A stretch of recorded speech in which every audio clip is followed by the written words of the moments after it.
Tana, uy. Nalaman ng mga tao sa coffee shop na may account si Stevie Wonder. Kaya naman dumami yung customer namin. Kaso, di naman sila order.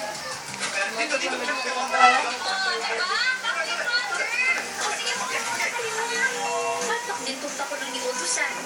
Buti na lang at nandun si Boom to save the day.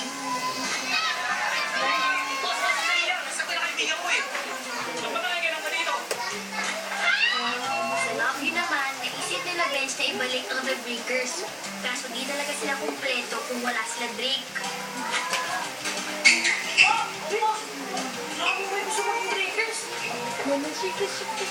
Kuko na lang kaya ipagpalit mo kay Drake. Total, panandalian mo naman, di ba? Ang ito mo si Shirley, nagdududa na kay Drake. Hindi kaya si Drake at si Captain Wonder ay iisa?